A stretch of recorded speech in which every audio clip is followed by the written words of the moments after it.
to. I think the biggest thing for us has not been, as important as our games are, and clearly they are critical to us. The priority has been the safety of our players and our coaches and their families and the program. So last Tuesday, we left for Raleigh, North Carolina by bus to play a game on Wednesday that we were supposed to play this past Saturday. And it was not easy kind of getting everybody organized. And a big part of that problem was the guys still had their families behind, so we needed to take the families. And then we found out there was a problem again because guys had pets. And we needed to take them because at the time especially we were very, very much in harm's way with regards to Florence. So Wednesday afternoon after the game, we bused down to Jacksonville, Florida, probably got in about 3 or 4 o'clock in the morning. We have been here since then, and we're trying to figure out what high schools we can practice at on a day-to-day basis. We're actually at practice now. So we're not able to get back to campus yet, so we will stay here for the rest of the week, and then we'll leave here on Friday, and we'll fly to Louisiana the same as we would have normally if we were at home. But that's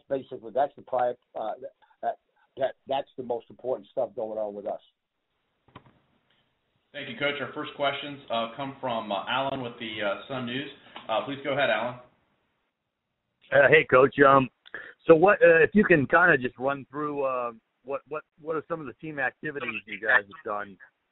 Attempting to keep everybody together. Give the guys something to do every night. So there are. One of the things that was been helpful is over the weekend we had Friday night football, we had Saturday night football. There was a fight Saturday night that we were able to set up a couple of televisions and have our guys have access to. One of the days, I think it was Friday, there's 360 golf, which is only about a 5-10 minute walk from where we are. So that's kind of, for those of you not familiar with that, that's sort of a Dave and Buster's operation, but it's golf oriented. We did that. The guys I think enjoyed that. Now we are trying to get our guys on a little bit more of a regular schedule with regard to school. So every afternoon for the rest of the week we're going to have study hall for everybody. So from 4:30 to 5:30 we may change those times, but we have study hall. And then depending on the night of the week, if we can get the guys to a movie or something along those lines, we will do that. So we're trying to pay attention to what the guys might be able to do that can keep them busy and still enjoy themselves over the span of the next few days. And I think we've done a reasonably good job of that. I think the attitude of our coaches and their families and all of our players and even all the dogs we have here has really been extraordinary. All right, Coach, can I follow up on that? Of course. All right. So when do the kids? Do you know when school's back? Are there actually classes that are going to happen this week at all that they'll miss? Yeah, I'm not optimistic that classes are going to happen this week. If they do, we're not going to know we're not going to know what kind of flooding we will have had until it maxes out, which probably takes place sometime tomorrow. There's a lot of debris. There is some flooding.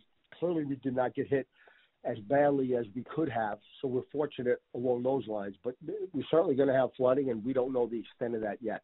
We're in the eye of the hurricane. We were on tornado watch yesterday, but I think that that's all past. At best, I think maybe we could open up the campus a little later on in the week, but I'm not optimistic about that. But I won't make that decision.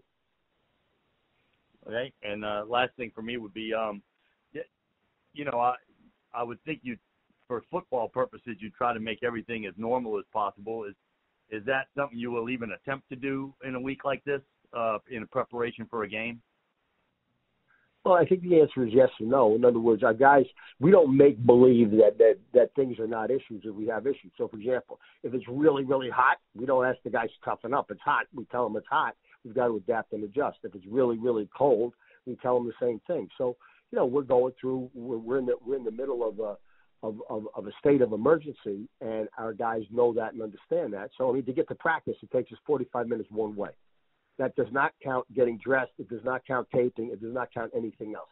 That's an hour and a half a day that they normally would never have to worry about. Well, we do now. But our guys know that. They understand that. And so normal is not necessarily the right word, Alan, but we are adjusting as best we can to get the job done that we need to, and everybody's attitude, that's a little bit what I meant before, and everybody's attitude along that line has been extraordinary. Thank you, Coach. Thanks, Alan. All right, thank you, Alan. And we have time for one more with Cody with ESPN 1420 Radio. Cody, please go ahead. Hey, Coach, good morning. You've kind of addressed some of these issues. As far as a timeline of when maybe you'll be able to return to campus, I guess my question to you is, following your game Saturday in Lafayette, have you guys formulated a plan of where you will return to? Yeah, Cody, we're not able to formulate a plan unless we know what's going on. So that decision probably gets made on Thursday, and hopefully we'll know by then. I am hopeful that from Louisiana we're able to head back home, but I don't know that, and the decision is not going to be made until we have better clarity in terms of what's going on, which we should have hopefully later in the week. And so you guys are practicing at different locations there in Jacksonville? Yes. Very good. Thank you. All right, Cody. Thank you, Cody, and thank you, Coach. That's all the time we have for you today. We do appreciate your time, and thank you very much for joining us. Okay. Thank you, John.